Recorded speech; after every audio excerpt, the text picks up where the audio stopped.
The name's news, tech news. And just like Bond's new video game, today's stories require hardware that doesn't exist. Let's get into it. In a refreshing bout of corporate honesty, Dell showed up to CES 2026 and basically said, our bad. First, head of product, Kevin admitted that people don't actually care about AI PCs, stating that it's become clear that consumers are not buying based on AI. After a solid year of every tech company screaming AI PC at us like a pack of seagulls fighting over French fries in a McDonald's dumpster, Dell just stopped. Their CES briefing was described as the most pleasingly un-AI presentation in 5 years. Imagine that, a hardware company talking about actual hardware instead of chatbots. Second, remember when Dell killed the XPS brand last year and renamed everything Dell Premium? Well, everyone hated that. Sales tanked, and the COO openly admitted the rebrand was a mistake. So now, XPS is back with a full redesign. The new XPS 14 and 16 are Dell's thinnest laptops to date at 14.6 millimeters, sporting the Intel Panther Lake chips, and they've gone all in on Intel Arc integrated graphics. No discrete GPU options at all. The displays can drop to 1 Hz during static content, which lets them achieve a reported 27 hours of battery life. And they've shaved almost a full pound off the XPS 16. Prices for these new laptops are starting at $2,049, with the XPS 13 returning later this year at a lower price point. They also dropped a huge 52-inch 6K ultra-wide monitor for $2,900 for when you need to look at every single spreadsheet. All the spreadsheets. Wi-Fi 8 is apparently already here. While it won't technically be fully released until 2028, companies are already showing off products using the new standard before everyone has even had the chance to adopt Wi-Fi 7. Leading the charge is ASUS with their new ROG Neo-Core router concept. This weird D20-shaped AI router will apparently improve range and latency for gamers using Wi-Fi on their battle stations. And it boasts twice the data throughput recorded with Wi-Fi 7. Can the AI part help me hit a nat 20 on a fumble roll? Let's hope! Meanwhile, Zixel is already pitching Wi-Fi 8 to carriers and enterprise customers with its AI-ready connectivity gear, with the goal of future-proofing clients years ahead of the new rollout. Even the silicon makers are getting on the train early, with MediaTek revealing its new PhiLogic Wi-Fi 8 chips that likely will be seen in most of the networking equipment that comes out in the next few years. While the full benchmarks for these new standards haven't been fully released yet, the big thing all these companies seem to be pushing is that the new generation is not going to show a massive jump in network speeds. Instead, the focus is on the reliability benefits of the new spec. And honestly, if you're your family's resident tech expert this holiday season, you might even trade some speed for increased reliability at this point. CES storage news wasted zero time getting weird. Connor, the long-forgotten 90s hard drive manufacturer, showed up with products that look nothing like traditional hard drives, including a phone backup drive and a bizarre hybrid gadget that's part external drive and part 65-watt charger.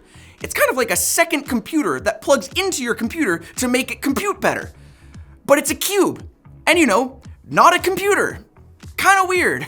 Right next to that, we get a glimpse of where modern SSD design is heading, and it's surprisingly minimal. Micron unveiled the 3610, making the industry's first PCIe 5.0 QLC SSD. Whew. Packing up to 4 terabytes of storage into a tiny, single-sided, DRAM-less M.2 drive that can still somehow push about 11 gigabytes per second. It's an OEM-only model for now, but hey, if it's cheaper, then that's a win-win in my books. That announcement pairs nicely with Phison's new DRAM-less Gen 5 storage controllers, which reportedly offer big savings in power draw along with an 8 terabyte capacity. And then there's Hohem, the company best known for professional camera gimbals, casually dropping one of the most creator-focused drives at the show. Their new SSD1 offers all the regular things a USB drive normally would, but comes with an expandability option that the company says marks the first time you can actually upgrade the storage on an external SSD. Another neat feature is the dedicated microphone input, allowing for direct audio recording. Clearly this thing is designed for people on the go. You know what? kind of like our sponsor. This holiday season, I was stuck in a Home Alone style situation trying to get home to my kid while juggling flights. And one thing I didn't need was a disconnected phone, which is why I use Saily. You download the eSIM once, it works in every country you pass through, no swapping SIMs. With global and regional plans, you stay connected in tons of places without racking up roaming fees. It's great for taking irresponsible detours to visit CES 2026 in Las Vegas instead of rushing home to your abandoned child. There's no dealing with SIM sellers who can be as shady as the wet bandits, and no wandering for Wi-Fi. Just reliable connections on iOS or Android. With Saily, I can focus on getting home safely instead of worrying about staying online. I should worry about booby traps when I get home though, to get an exclusive micro machines, you know? To get an exclusive 50% discount on Saily eSIM data plans, download the Saily app and use the code TechLinked, the checkout. Kevin! The first rule of QuickBits is that you're not allowed to talk about QuickBits. The second rule of QuickBits is do not talk about QuickBits.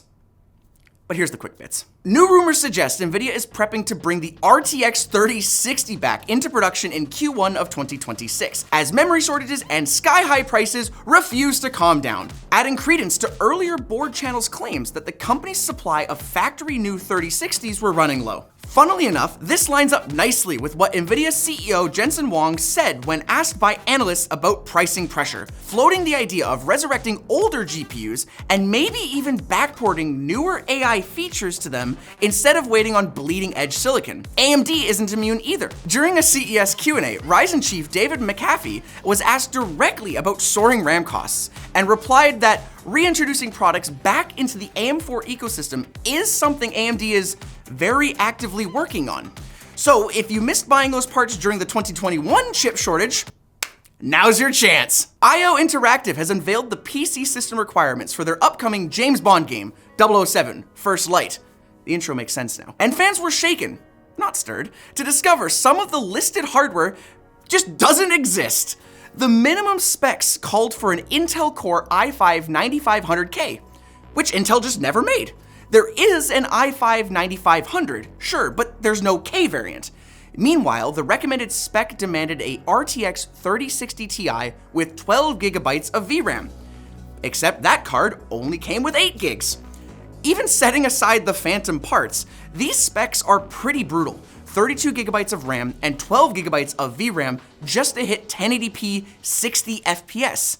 But at this rate, I wouldn't be surprised if you need to get one of Nvidia's new Rubin supercomputers with some of those goo pods from the Matrix as a power supply. Luckily, the game doesn't launch until May 27th, and at the rate that Tesla, Unitree, and Nvidia are hurtling us towards Matrix dystopia territory, we might be getting those pods sooner than you think. Elon Musk's xAI is having a bit of a week. Governments across the UK, EU, France, India, Brazil, and Malaysia have all launched investigations after researchers found Grok was generating thousands of deepfakes an hour, including images of minors. These governments stated that it was illegal, appalling, and disgusting, calling for immediate action with regards to improving safeguards on the chatbot. X's response? It was to threaten their users. The company released a statement saying that anyone prompting illegal content will face consequences, without giving any details on how they plan to improve safeguards. As this rolling train wreck continues, Musk announced that Tesla will build its own 2nm chip fab, claiming that wafer isolation meant traditional clean rooms were unnecessary, and promising to eat a cheeseburger and smoke a cigar inside of their new facility. We here at TechLink look forward to witnessing him destroy a $60 billion machine the same way I destroyed my 1997 Honda Civic back in high school by hotboxing it and dropping a Big Mac into the transmission. Samsung is in hot water after a Texas court issued a restraining order blocking the company from allegedly using automated content recognition to capture screenshots from smart TVs without proper consent.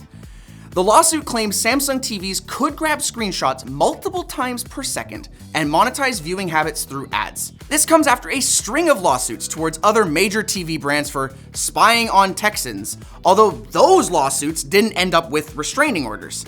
Except for Hisense, they got one. Samsung hearing is on the 9th, with the actual order expiring on the 19th, meaning that the company has only 2 days to giddy on up over to Texas and lawyer up to explain why their TVs are seemingly watching themselves. It's the year of the keyboard turducken at CES because these keys are stuffed. Corsair unveiled the Galleon 100 SD edition, a mechanical keyboard with a full 5-inch Stream Deck LCD built right in, plus 8K polling and dual rotary dials. Keychron also dropped their Q Ultra series with 660 hours of battery life and also 8K polling. Because, you need a keyboard to be able to play your 9 or 10 consecutive playthroughs of Baldur's Gate 3. HP responded with the EliteBoard G1A, a full Windows 11 PC crammed into a keyboard. It's got an AMD Ryzen AI 300 chip, 50 plus TOPS of MPU performance, upgradable RAM and storage, and Wi-Fi 7. CES gave it an Innovation Award for finally making computers portable. Let's ignore the laptops, of course, and mini PCs, and you know what? Ignore the Raspberry Pis too. And that's the tech news. If you need me, I'm gonna be hunting down an RTX 3060 Ti with 12 gigs of VRAM. Dr. No and Goldfinger must have teamed up to steal the world's supply. Moneypenny, start my 1997 Honda Civic and get me my Big Mac.